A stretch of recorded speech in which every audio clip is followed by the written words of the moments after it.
we are going to get started as close to 4:30 as we can. Thank you so much for coming out. I see a few new faces here. Man, this is an old habit, you and I doing this now, huh? Yes, that's right. So Brendan Weichert here will be giving a presentation in the Institute of World Politics, which is where you are. We're a fully accredited graduate school of Statecraft and International Affairs. If anyone has any questions about the program here, I'd happily point them in the right direction to get their questions answered. And without further ado, let's jump right into the brief outline of Brandon, who's an alumnus here at the Institute, and the topic for today's lecture.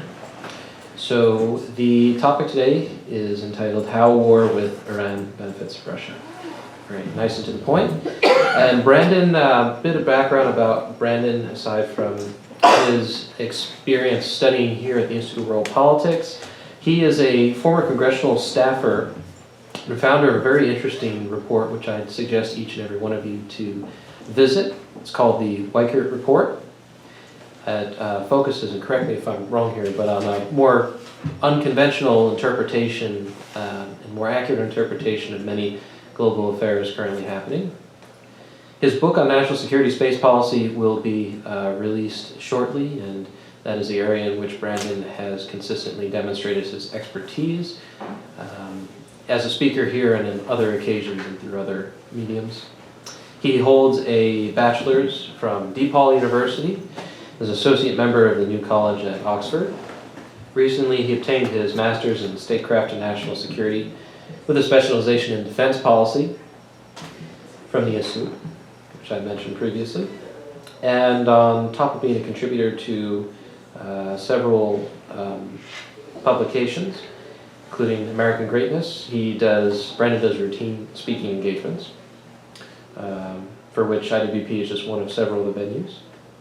He has also conducted numerous media interviews and has been featured on the BBC World News, World Update, and has been interviewed by the Christian Science Monitor.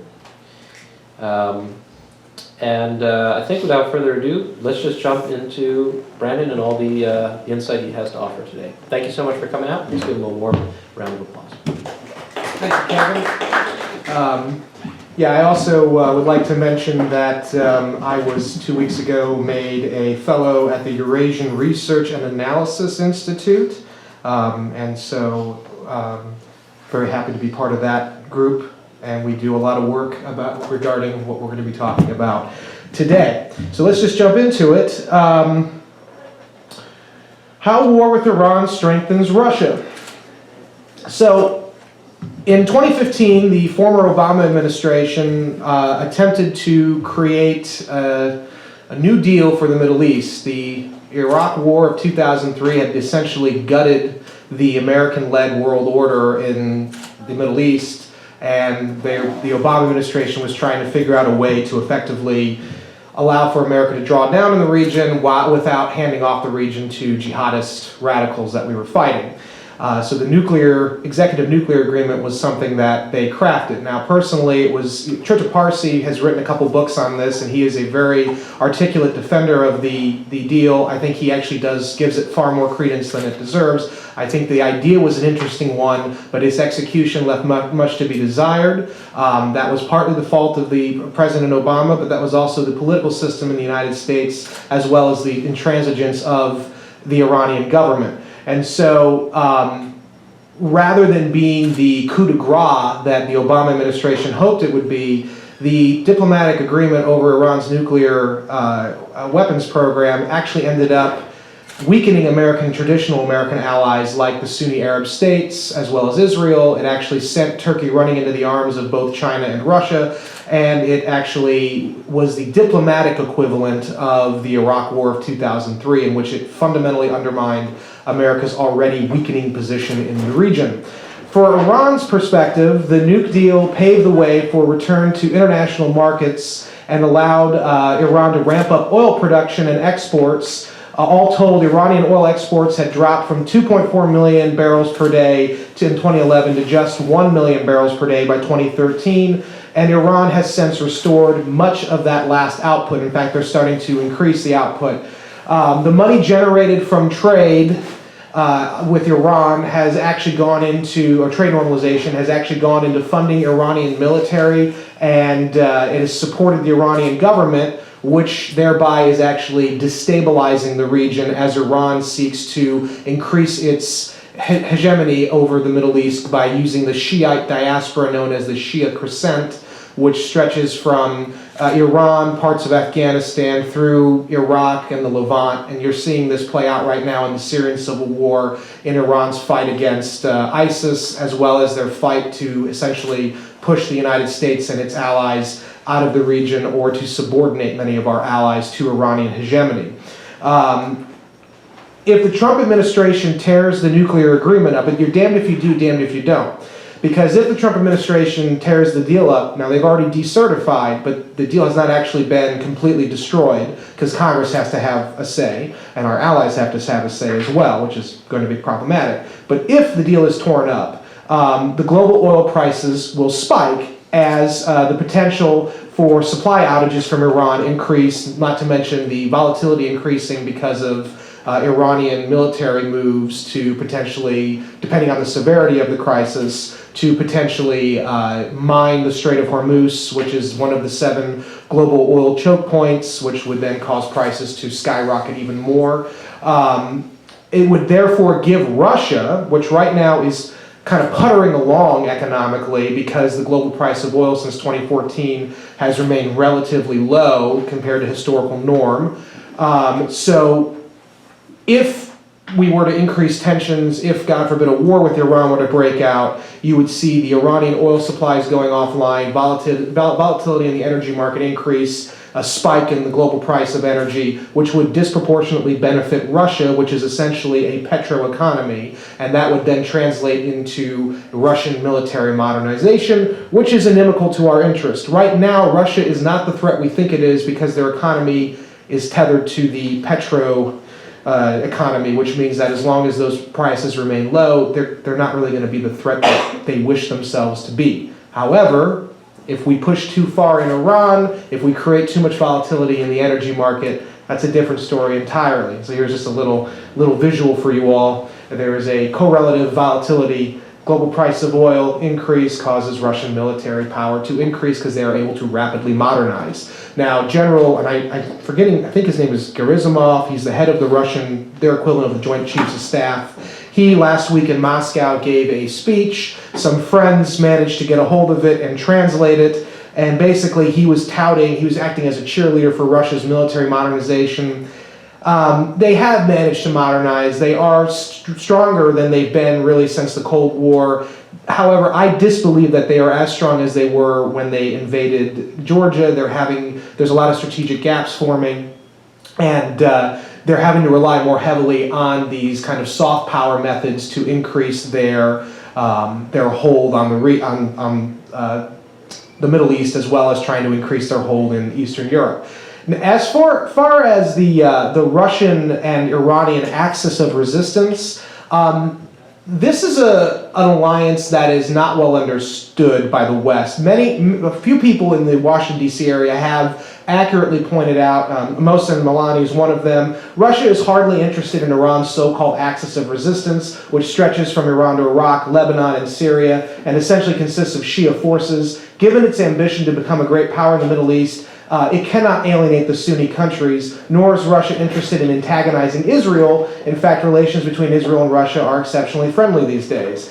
The glue to this Russo-Iranian alliance is less constructive, as it is simply their common enmity toward the United States and Washington's imperatives in the region.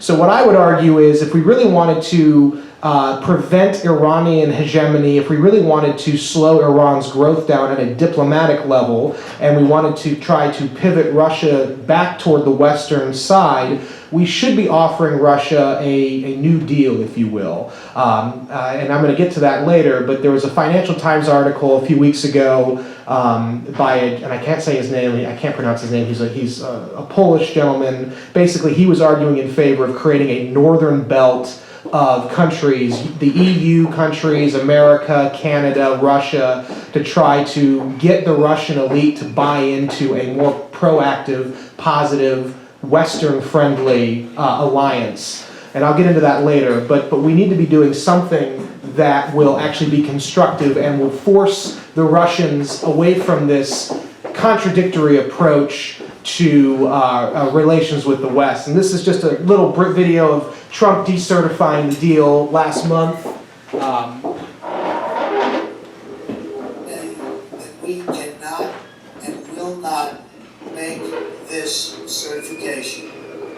We will not continue down a path whose predictable conclusion is more violence, more terror, and the very real threat of Iran's nuclear weapon. And that's the key thing, is the nuclear issue. So what the Obama administration missed, and what I think the current administration understands fundamentally, is that the Iranian nuclear program is a direct threat both to our allies like Israel as well as the Sunni Arab states, but also to, more generally, the United States. And we're seeing, however loose, a coordination in nuclear development between North Korea and Iran. These two issues are fused. And so the current administration understands that Iran cannot be allowed to get nukes. At the same time, though, we are tethered because of this agreement, and many of our allies and even some of our rivals like Russia and our competitors like Russia and China no longer want to see sanctions reimposed. So in that clip, the president decertified the deal, but that does not end the deal. It's now up to Congress. He has punted to Congress. And Congress from that point, I believe, has 60 days, so they have about 40 plus days left on whether or not they're going to recertify, or rather impose sanctions. The Trump administration has issued a series of pointers for things that the Congress could do to reimpose sanctions. The first point that Congress can do is to do nothing and let the deal stand. Now, this would appease our allies. This would certainly make the Iranians happy. But at the end of the day, this is a Republican-controlled Congress. We're going into a contentious midterm election. We've already seen what happens to candidates on the Republican side who are not necessarily in lockstep with the Trump administration's goals. They tend to lose, as evidenced by Virginia, the gubernatorial race. And so the Republicans are going to want to maintain their grip on power. So the point one is unlikely to happen. The second point is they will potentially reimpose sanctions and ignore the parameters of the deal.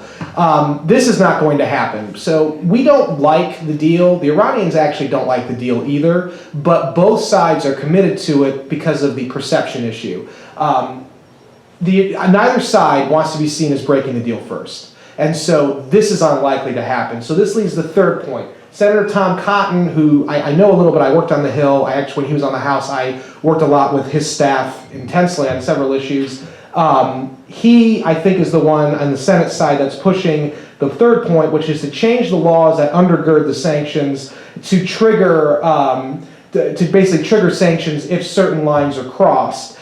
This, to me, is probably the best way forward, because obviously we can't let the deal stand, because it is probable at that point Iran will get nuclear weapons, and then the entire situation gets worse for the United States. But we can't keep doing what we're doing now, which is to keep injecting uncertainty. So I think that if we actually change the laws and basically create a diplomatic tripwire that the Iranians would inevitably cross, that would actually work in our favor. And the reason I say that we can't keep doing what we're doing is because although the administration recertified the deal twice, from the executive branch side, the administration always made the comment that Iran was living up to the letter of the deal, but not the spirit of the deal. And people kind of chuckled at that. But this is a really important point, because it's true, the IAEA, the UN, the EU, Russia, China, even some of our intel services have confirmed that, generally speaking, Iran was upholding the deal. The problem was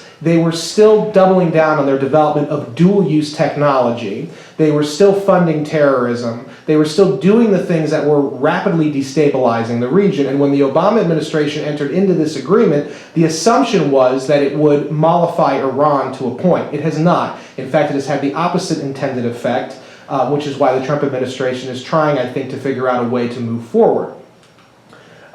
Nick Cunningham, who writes he's an energy analyst, he said last year, if the president does follow through on killing the accord, the fallout could be significant. It is unclear how effective it will be to unilaterally reimpose sanctions on Iran, considering the size of the U.S. economy. threatening to close off access to the American market to anyone purchasing Iranian oil could be persuasive. That could potentially cut off some Iranian oil exports once again, which would have the effect of taking global supplies off the market, thus pushing up prices. And I think this is likely going to be the thing that the Trump administration does to entice many of the other countries to join on board with the reimposition of sanctions if Congress decides to do that.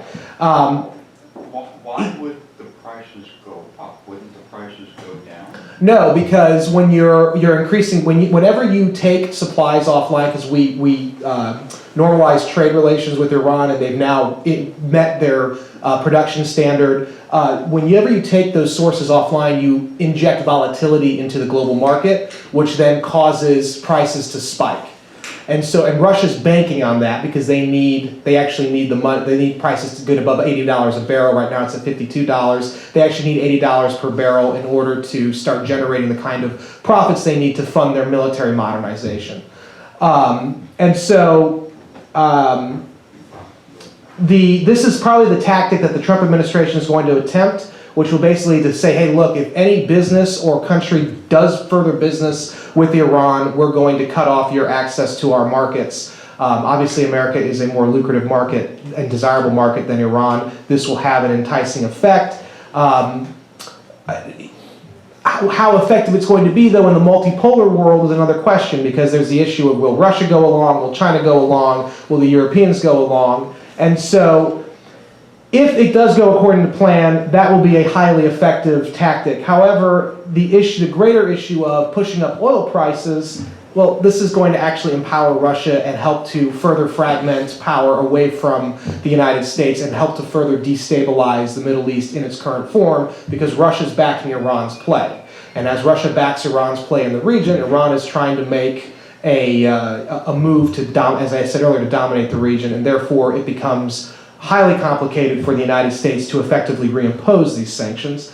There was a Columbia University study that came out right after the election. They were two former Obama State Department staffers, so it was a good study. It was skewed though, but I thought it was still very informative. Basically, they said that this is going to generate an uncoordinated response if we try to reimpose sanctions from our allies as well as the rest of the world, which is going to, seriously undermine America's position.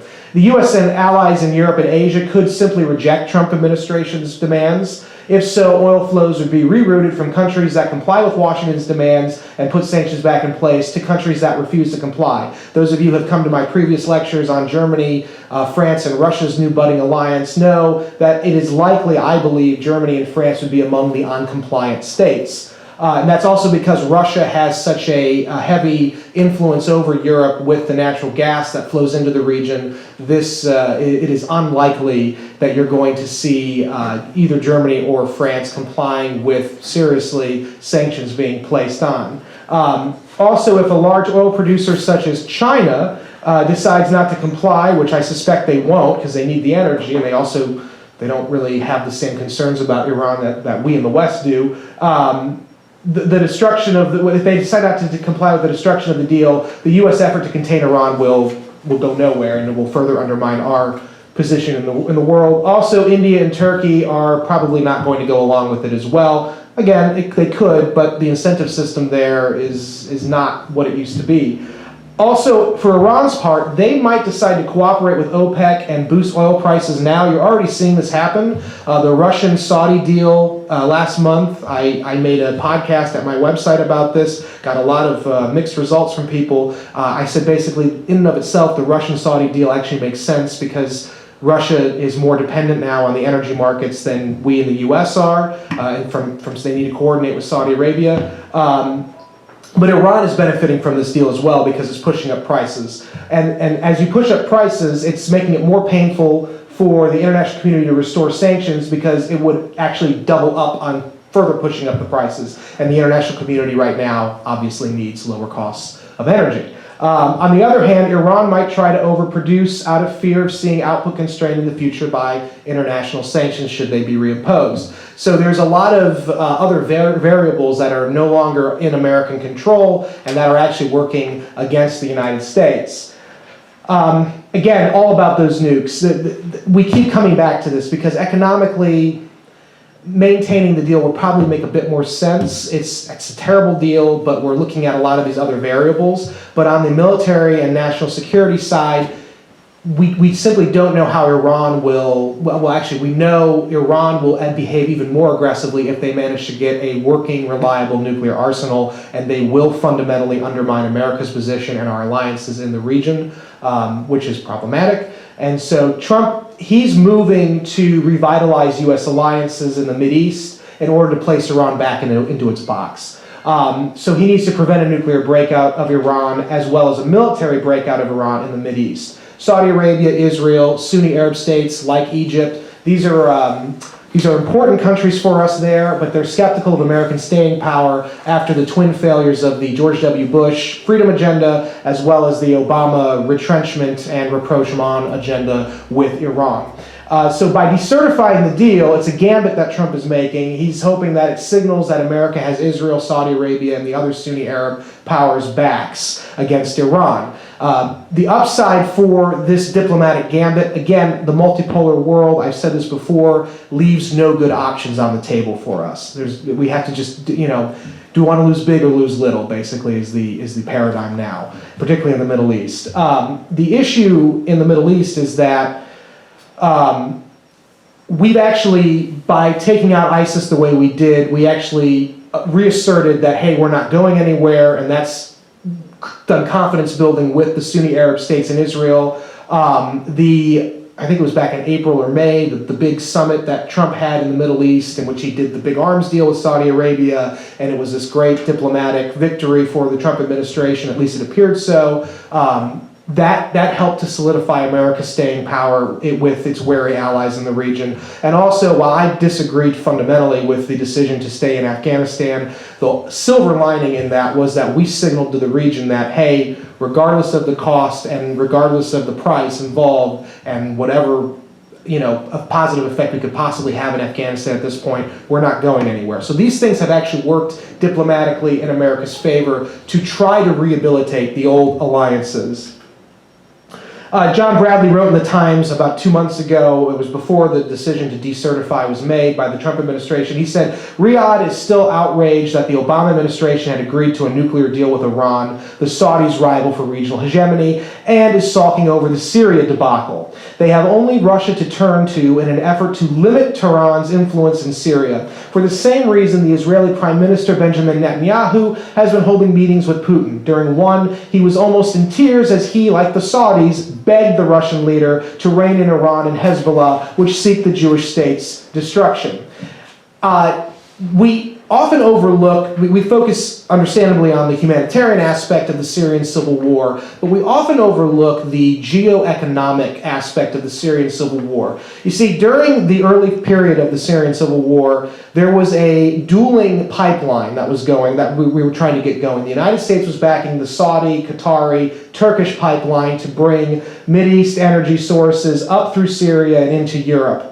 And the Russians were backing an Iran, Iraq, Syria pipeline into Europe. Now, obviously, we've seen the Russians want to dominate as much of the global energy market as possible, not just to make money off of it, but also for geopolitical leverage. We saw how they used that. They manipulated against the Europeans, for instance, when they decided to go into Georgia. They threatened access to natural gas to the Germans and the French and the Ukrainians, which prompted an entente to occur, even when the West did not want to see Russia cleave Georgia apart. A similar activity happened when Russia took Crimea.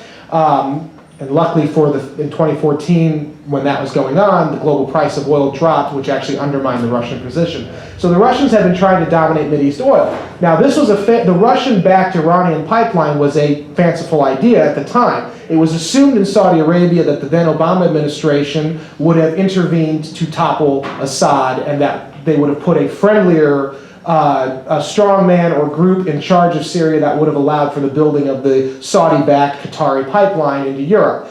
Ultimately, and I think this was probably a smart move, we did not intervene in Syria militarily, but this had the unintended effect of undermining the Saudi position in the region and empowering the Iranian pipeline to the point where Turkey is now essentially a de facto ally of Russia and also China. And so they're buying the Russian-built S-400 air defense system, which actually is undermining NATO's southern defensive perimeter because they're not compatible. Those systems aren't compatible with the NATO defensive systems. And as you know, interoperability is a huge component of why we have NATO. And so it's all about Syria as well. And the Russians backing the Iranians early in the Syrian civil war is now going to likely bear out geoeconomic fruits. And now the Saudis are incensed and they're smarting over this loss because the Obama administration didn't back their play. And so now they're trying to buddy up with the Russians as best they can. Not to the extent that Turkey is, but they're starting to. And it makes sense. I can't blame them. I understand why they're doing it. It's unfortunate for America. Again, though, I don't know what they expected us to do because intervening in Syria would have been a disaster. With Bradley, again, he said that in a desperate last-ditch effort to stop the Putin power grab in its tracks, the Trump administration will almost certainly decertify, which they did, despite the International Atomic Energy Agency, the EU, and UN being adamant that Tehran is abiding by its terms. The aim is to provoke military confrontation with Iran, or at least create more regional turmoil to undermine the Kremlin. The reckless and unjustified move will throw a spanner in the works, but in the long term is, like intervention in Afghanistan, Iraq, Libya, and Syria, doomed to failure. I worry that this is likely where we're headed. It is American intervention over the last 17 years in this region has made the situation considerably worse for everyone. And so again, we're damned if we do, damned if we don't. We cannot let Iran get nukes. This is a red line that simply cannot be crossed because we don't know what happens after that. We know Iran will get more aggressive, not less. And so this is the problem, is that we need to get rid of this deal and we need to start trying to build up our allies, but the variable is the history of our intervention in the region, coupled with the fact that any action against Iran will invariably cause the spike in global prices of energy to go up, which will actually empower Russia. Right now, Russia is puttering along. Right now, Russia is somewhat more compliant than they usually are because they know they're puttering along and they can't rely right now on the price of energy to keep their economy going and to shore up Putin's regime. If we go do something against Iran, anywhere from reimposition of sanctions to actual, God forbid, war, that changes the metric entirely.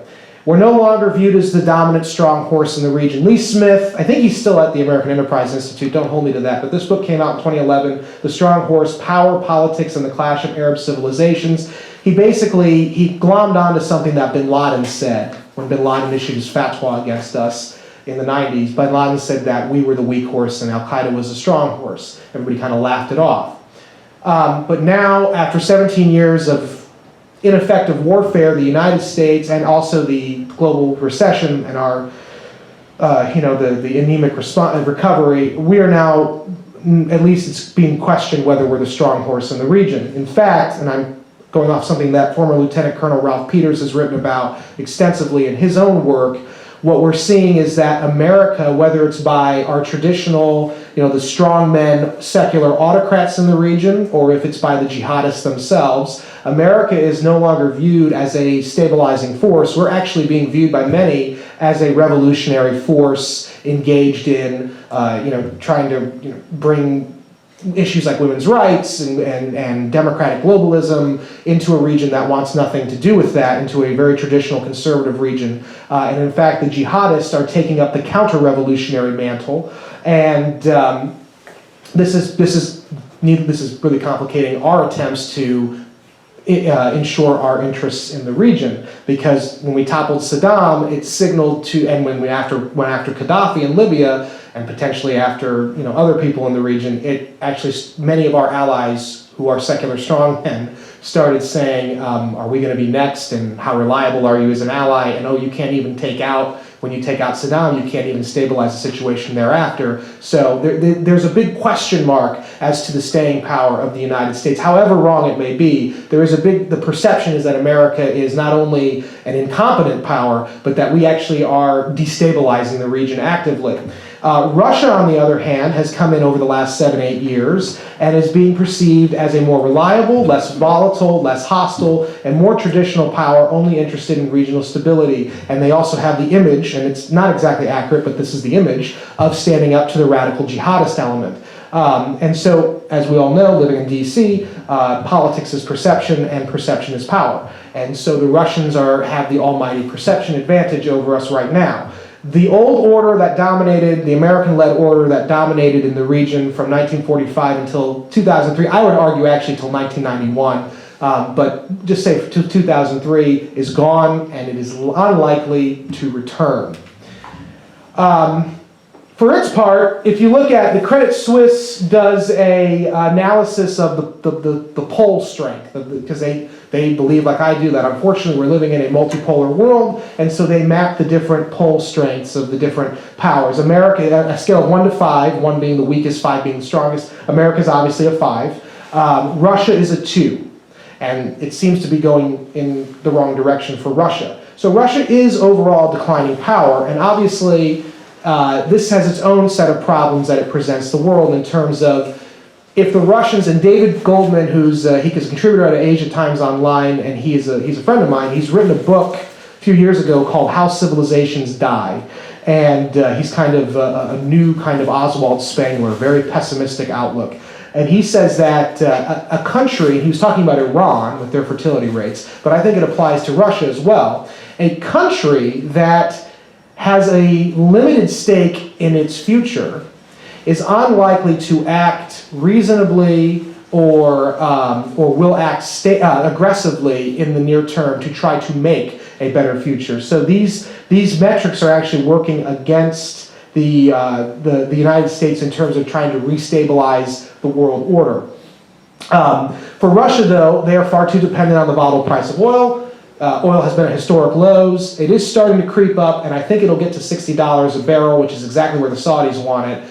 But it really is not going to get close to 80, I think, unless some kind of destabilizing act vis-a-vis the U.S. position toward Iran occurs. Unless that occurs, the Russians are going to be, only dreaming about taking eastern Ukraine.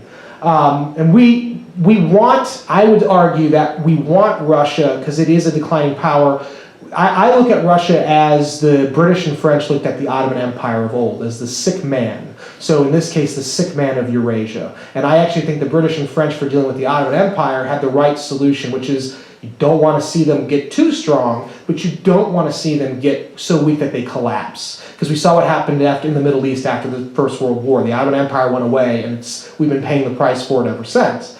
And so what we need to do is figure out a way to create a more stable Russia that is not trying to invade its neighbors. As long as Russia is reliant on the volatile price of oil to fuel their, if you'll pardon the expression, to fuel their military and political system, you're going to have aggressive actions in the near term against Russia's neighbors. However, if we can keep that price of oil relatively low, it will force structural reforms to Russia's system. And we're already seeing this happening to a modest degree in Russia today. If they can get structural reforms, they might become a more stable actor, and you might actually have a healthy Russia, which is not necessarily a bad thing, given the fact that an unhealthy Russia with all those nukes is something that keeps me up at night. What are they going to do? A healthy Russia that has an actual stake in its future, that is something that I think we can all get along with. And there are shared interests between the United States and Russia. And if you look even at the fact that they're so dependent on the volatile price of energy, Russia, it's actually $49.3 billion is their defense budget for this year. That is a paltry number. And this was, by the way, according to Jane's Defense, this number, $49.3 billion, was after a deep 7% cut this year for their military. Now, why did they have to do that? Well, because Russian debt, they had to service debt. And so a lot of my buddies in the analytical community who are skeptical about Russia say, yeah, but that just means they're going to be better positioned in the future. Well, sure, when you service debt, that's likely going to happen. But also, in the near term, it means that Russia is not as strong as it should be or could be. And that's a good thing for us right now, because we know that Russia has hopes of becoming the great, antithesis to the United States right now. But as long as they're reliant on a very low price of energy to fuel them, they're never going to be able to fulfill these dreams. And this is just a little graph I thought was interesting. And it's kind of mapping the pole strength, who could lead in a multipolar world. We're responsible for 34% of the military spending, yet Russia's the second largest producer of fossil fuels. That's a key thing. And this is the diplomatic dance that's going on right now. Russia is, along with China, the core of this loose alliance that they're forming, this Eurasian alliance that they're, Europe and Asia, that they're forming. It's China, Russia, Turkey, Iran. This is, by the way, a very easily breakable alliance. It just requires proper statesmanship from the United States and its allies. This is not like a NATO. This is not like an Anglo-American alliance. This is not a natural fit. And you're seeing the Germans and the French at times coordinating with this bloc, and recently you're seeing Israel, Saudi Arabia, and Egypt to smaller degrees coordinating with this bloc. That's out of necessity, not because they want to. It's out of necessity. And by the way, if you think Russia wants to really deal with China, they have no choice but to deal with China because of the way East-West relations have been going over the last 6-7 years. And this is now going to pivot into something. We're seeing Russia become increasingly dependent on the petroeconomy. And yet, the petroeconomy, we're reaching the end of oil. Whether you're I was just in Silicon Valley briefing some people in the tech sector, talking about the end of oil. This is a real thing. We have reached peak oil, we've reached peak coal. We are seeing the natural kind of decline of supply. And this is why, in fact, Saudi Arabia just did this deal with Russia. Now, Russia's becoming increasingly dependent on these non-renewable fossil fuels at a time when the world's leading oil producer, Saudi Arabia, is actually trying desperately to diversify its economy away from just relying on non-renewable fossil fuels. And so Saudi Aramco is about to do an initial public offering next year in which they're going to allow parts of that company, that state-owned enterprise, to be purchased by foreigners, and that money is going to be used to channel into this new mega city that the Saudis are building. It's a $500 billion project, and it's basically going to be the model city for the 21st century. They're going to have every kind of disruptive technology, every kind of innovator. They're going to try to win these people to come over here to basically lead the new age economy. Whether or not it works is another thing entirely, but the current leadership in Saudi Arabia is very much committed to this because they too believe that we're coming to the end of oil. And here's a brief interview with a man that is a leading expert on energy and IPOs. It was in October that this was done. In 40-some years of being in the markets, I've never met anybody in the IPO business that is a humanitarian. They want to bring their IPOs at the most advantageous price to the seller, the least advantageous price to the buyer. And I suspect that we're going to see the same thing from the Saudis when they bring the IPO, and it finally shall come later next year. Not a question. I shouldn't say there's not a question. That there is some doubt, but the probabilities are that it will be in the latter half of the year. It's going to be very difficult, I think, at that point to push WTI past 55. I've said that for months and months. I'll hold to that. It'll be very difficult to push Brent past $60 a barrel. At those prices, hedges come in. At those prices, profitability is extraordinary in the Bakken and in the Eagle Ford here in the United States. So yes, the IPO, when it comes, it is a long way away. It's the next half of next year. But I think that we shall mark a very important high for the crude oil market for many years into the future. For many years into the future. So Yeah, I think that'll so. be the peak. I have a sneaky suspicion that it shall be. Well, yeah, I could be wrong. I've been wrong many times in the past. I shall be wrong again in the future. But again, they're going to try to market that at the highest price they possibly can. It's always to the advantage of the seller, and I suspect it's going to be from strong to weaker hands when it occurs. Dennis, it's Karen. I agree with you, but let me just push back for argument's sake. They're only selling a small portion of it, so aren't they maybe actually better off selling it at a little cheaper price and having it trade much better so that they can continue to sell more shares in the future? That is the one argument. They're only going to be selling 5 to 10%. I understand that. And perhaps they'd like to keep some ammunition on the sidelines. But at the same time, they're going to try to get the highest price they possibly can. Your point is very, very valid. So Dennis, is it safe, would you invest in any of the oil equities from now to the end of next year? If we know that oil prices will be supported, couldn't that be a decent trade? Well, I think there's a better chance of, I suspect that the spread for the refiners is going to remain very solid. So if you're going to make me do something, I'd rather own a refiner than a producer. I think for the next year or two, that's probably, if you have to have something in the oil business, if you want to own oil in some manner, own the refiners. I think that's a better trade.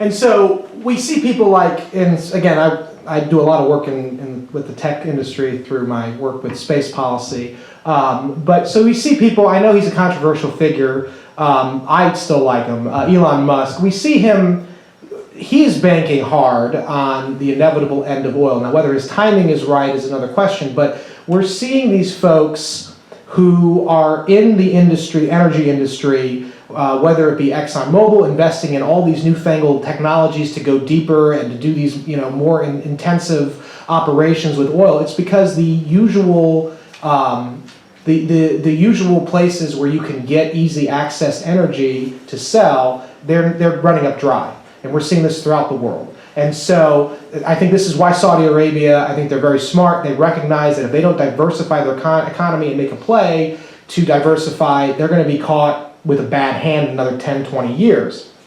And so Russia, though, apparently hasn't gotten the memo. They are becoming heavily dependent on the petroeconomy, on non-renewable fossil fuels to energize their economy and their military growth. But this is a pattern we see throughout Russian history. So the Russians, when they were conquered by the Mongolians and they were subjugated for a couple centuries, the rest of Europe moved beyond serfdom, but the Russians continued with it. And ultimately, the Communist Revolution happened, and the Communists were trying to push them into heavy industry, the workers' revolution.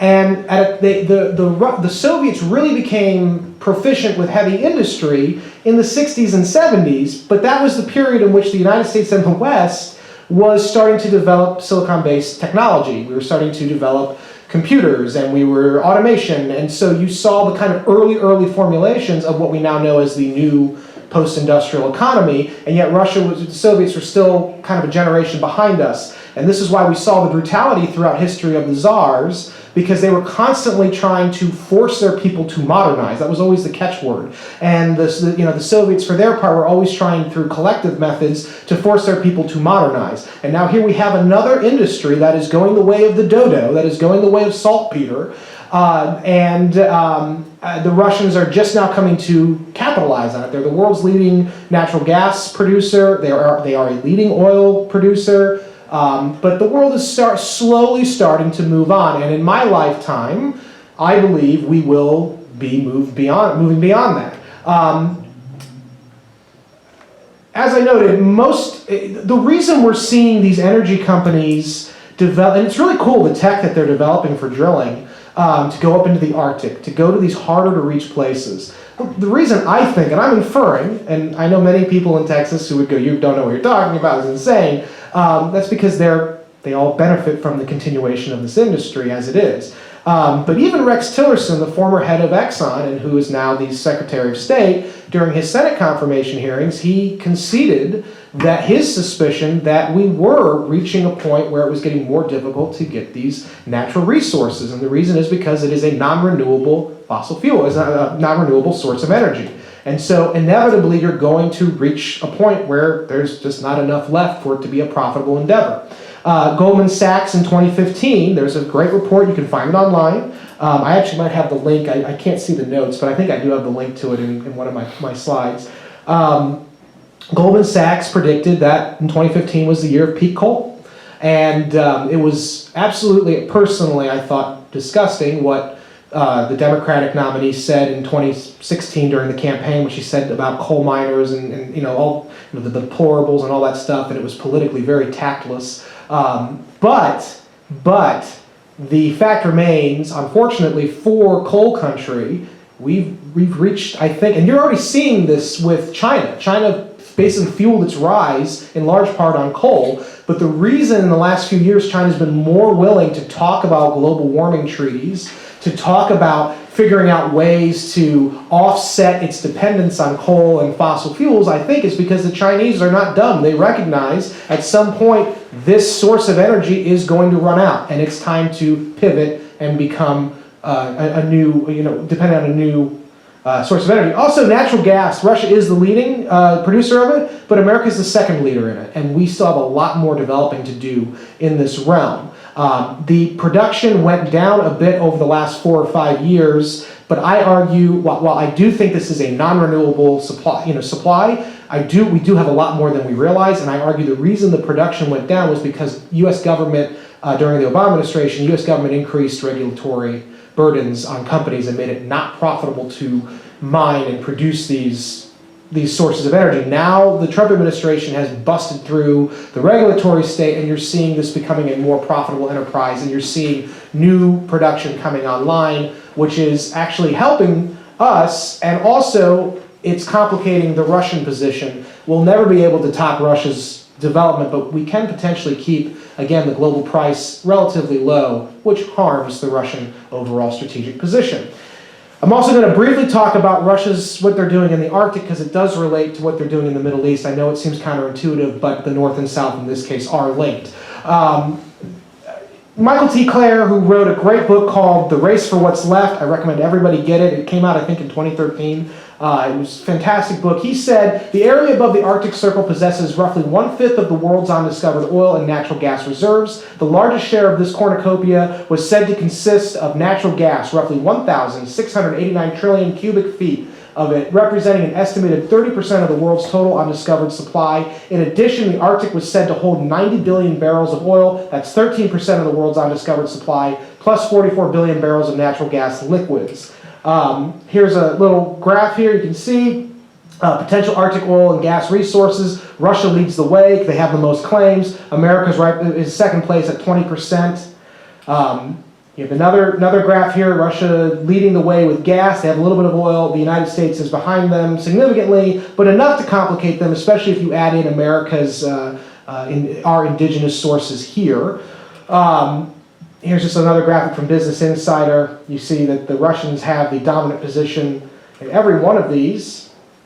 There's the natural gas resources. And also 84% of the hydrocarbon resources lie offshore, and Russia has the bulk of the claims. They're calling it the Cold Rush. And in 2008, former President Dmitry Medvedev, to show you how important energy is to Russian national security and foreign policy, he said at the time, our first and main task is to turn the Arctic into Russia's resource base of the 21st century. Following that edict, the Russian National Security Council crafted a strategic guidance plan to make the Arctic the main source of Russian energy by 2020. Also, this was all in response to the fact that Samatlor, Urengoy, and Yamburg, the gas fields in Russia, the most notorious gas fields in Siberia, were coming up empty at that point in time in 2008, and they've been virtually depleted now, and it's forcing the Russians to look elsewhere, because when those fields went down, the Russians lost a considerable share of economic power, and so now they're getting more aggressive in the Arctic, and they're looking to the Middle East to try to dominate those energy sources, because it's basically Putin is clinging on for dear life. But what he doesn't realize is, I think there's a quote by Elon Musk that basically likens the non-renewable fossil fuel sector to being, these companies are in a room in which the oxygen is slowly depleting. And so they're desperately trying to hang on, they're desperately trying to keep breathing, but this is it's a commodity that is non-renewable and therefore is ultimately going to run out. These are the main difficulties that Russia's facing in their Arctic mining. And this has had significant complications for the Russian plan to dominate the energy sector in the Arctic by 2020. I think they're generally going to be a dominant just because they have the most claims, but they cannot, with current technology, they cannot develop anywhere near what they need to develop up there. So this is one of those kind of mindless hopes that the Russians have to cling on to some semblance of power. The technology is getting better, but it's mostly Western companies that are the source of this technological innovation. And as we've seen, with or without sanctions imposed on Russia, the Russian business sector is notoriously corrupt and ineffective and inefficient. And as British Petroleum proved in 2011, they tried to seriously develop with the Russians parts of these Arctic reserves, and the Russians ended up screwing them over, if you'll pardon the expression. ExxonMobil in 2013 under Rex Tillerson stepped in a limited capacity, had some positive impact, but the The geography of the Arctic, the weather, all of these things are working against, and the cost of actually developing the drills necessary to get in there and actually safely drill, all of these things are working against the Russians, which is why they're becoming more insistent upon focusing on the Middle East and trying to dominate those shares of energy. Here's the quote I was looking for. Elon Musk likened, he said that there are time extensions on the game of ending dependence on non-renewable fossil fuels, but the game is going to come to an end. That should be absolutely certain, obviously. Frankly, if you're in non-renewables, you're stuck in a room where the oxygen is gradually depleting, and then outside it's not. You want to get out of that room. The ones that get out of the room sooner will be better off. Even ExxonMobil is starting to look at other technologies. They're starting to look at other ways. Again, the Saudis are really serious about, they're leading the way in terms of state-owned enterprises and trying to figure out a way to diversify their petro-economy. And for their part, Saudi Arabia wants the global price of oil around $60 a barrel because they calculate that is when they can get maximized profitability for when they take Saudi Aramco public next year. The kingdom's recent deals with Russia help this endeavor because it allows coordination, and obviously Russia benefits from an increase in the price as well because that's how they're fueling their military rise. Saudi Arabia and Russia successfully collaborating on manipulating fundamentals and lifting prices. If it continues, will likely have large ramifications on the global market in the future, according to Nick Cunningham. Well, obviously, yes, that's true. And further, again, aggressive action against Iran by the West will only spike those prices higher. If it gets to $80 or above, that's the sweet spot. If it's 80 or above, Russia's going to be unleashed, and that's when we're going to have real problems. On Monday of this week, Wells Fargo released their recent assessment of Russian real GDP growth. They found that there's been a downshift in growth. Preliminary data released today showed that real GDP, that today is in Monday of this week, November 13th, that real GDP in Russia grew 1.8% on a year-ago basis in Q3 of 2017. The outturn represents a slowdown from the 2.5% rate registered during the previous quarter and came up a bit short of the 2% rate that the market consensus had anticipated, according to John Bryson, who's a chief global economist at Wells Fargo. So again, this is creating short-termism. They need those bursts of wealth from higher prices of global energy.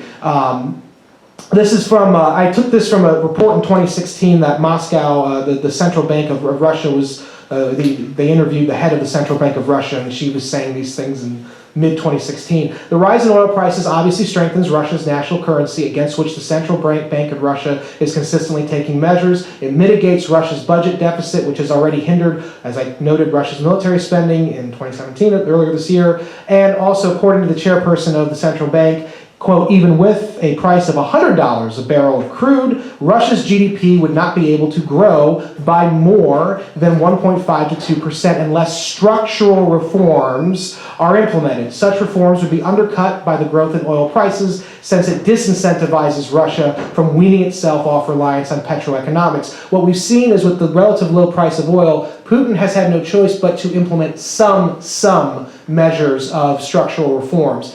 Any little bit is helpful, again, if we're concerned about stability, global stability. This is the gentleman I was referencing, the Financial Times article, Vladislav Inosmetsev. He said that today Russia is weak, but if it were properly engaged, this would change the configuration of what the late Zbigniew Brzezinski, the American geostrategist, used to call the grand chessboard. Imagine incorporating Russia into a free trade zone and a military alliance, offering its citizens the chance to become equal to the Westerners and its elite, the opportunity to be considered a part of the northern political and business community. This would be a way for the West, finally, to make peace with a long-standing adversary and to secure a new enduring geopolitical architecture for the 21st century. This is where we need to go. This is the solution out of this kind of hostile path we're taking with Russia in Europe and in the Middle East. For its part, right now, because they're so tethered to the volatile price of petroeconomics, I've created the Russia's cycle of decline. For Putin's regime to continue on, he needs the petroeconomy to be expensive. He needs a high price of oil and overall energy for geopolitical strength in the near term, and yet for long-term survival, Russia needs structural reforms. But without the petro economy, there's no geopolitical strength. And without structural reform, there's no hope of survival. Remember David Goldman's postulation that a country that has increasing little left in its future will get more aggressive in its present. And so this has created an inexorable decline, which is leading to global instability because Russia's basically trying to do this big gambit in the near term. There are unacceptable risks to conflicting with Iran, which is that it strengthens Russia's economy and military, which could, because of what they're going to do in Eastern Europe, potentially it could lead to some kind of world war. There are also terrible consequences if we don't reimpose sanctions. No decertification, no reimposition of sanction, America loses traditional Middle Eastern alliances. That then will lead to Iran nuclear breakout and regional hegemony, or at least a serious bid by Iran to do so, which will then in turn create a situation where the non-Shiite Middle Eastern powers increase hostilities with Iran, and the Kingdom of Saudi Arabia gets a nuclear bomb. In 2011 or 12, it's little reported, the kingdom did make a down payment on a handful of nuclear weapons from Pakistan. The US State Department and the CIA intervened and basically got the Saudis to stand down, but Pakistan is essentially holding these weapons in reserve. It is believed that once the Saudis disbelieve they can rely on the United States to protect their standing in the Middle East, they will take possession of these bombs. And let me tell you something, nuclear proliferation to Saudi Arabia is as frightening, in my view, as proliferation to Iran. And so this will likely put the region at loggerheads, and you could potentially be looking at a situation where Russia and America are drawn in, and Russia could come to dominate the Middle East. Best case scenario, worst case is there's some kind of a conflict. This is a bad deal indeed. We can't forget Sir Halford Mackinder, who said in 1904 he warned the British Empire and all seafaring powers like the United States about the dangers of a rise in an alliance or a country that came to dominate Eurasia, what he referred to as the world island. Eurasia has always been the base of resources, has always had a larger population than the United States. So if one or a coalition of powers come to dominate this, it will likely be inimical, indigenous powers, it will likely be inimical to American interests given their cultures and their current policies toward the world, which tend to be authoritarian and anti-American. He said that who rules East Europe commands the heartland, who rules the heartland commands the world island, who rules the world island commands the world. And Russia has been making moves. Now, it's been met with nominal success because, again, they haven't been that attractive. They are developing the Eurasian Economic Union as a counterweight to the EU.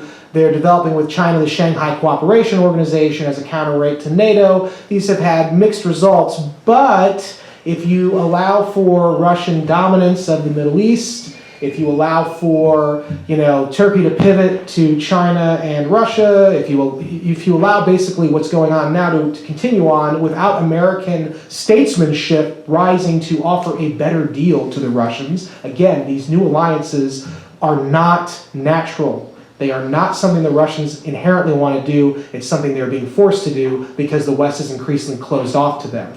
So if we do what I was talking about earlier with creating the Northern Belt Alliance, we might be able to offset some of these negative trends. Because right now, Russia wants the Eurasian Economic Union, and they want to marry it up to China's One Belt, One Road initiative, which is China's attempt to rehabilitate the old Silk Road routes and to basically conduct trade among Europe and Asia on a mostly land-based method, which will in turn weaken America's ability to potentially threaten China in the event of a conflict or disagreement, because China right now is heavily dependent on maritime trade, but they're trying to offset that by relying on the new Silk Road. They're still going to have maritime trade, but this is a complicating factor. Okay. There's that. Okay. So and we're coming to the end here. I know this is a little long, but I'm throwing a lot at you. The Northern Belt, this is what I was talking about earlier, what Vladislav Inasmitsev wants to do, the Financial Times writer. He said, during the 20th century, Russia considered itself an adversary to America. Moscow really wants to be counted as an equal to the US rather than the West. But if one switches from thinking in terms of a West that is Russia, rather a West that Russia would never be allowed to join, to talking about the North, the issues take an entirely different complexion. Looked at through this lens, the US and Russia, two continental powers built through settler colonization by Europeans, represent the two younger wings of a European civilization whose historical mission is to close the Northern Belt and to make the Pacific Ocean as central to Europe's self-image as the Atlantic has been for centuries.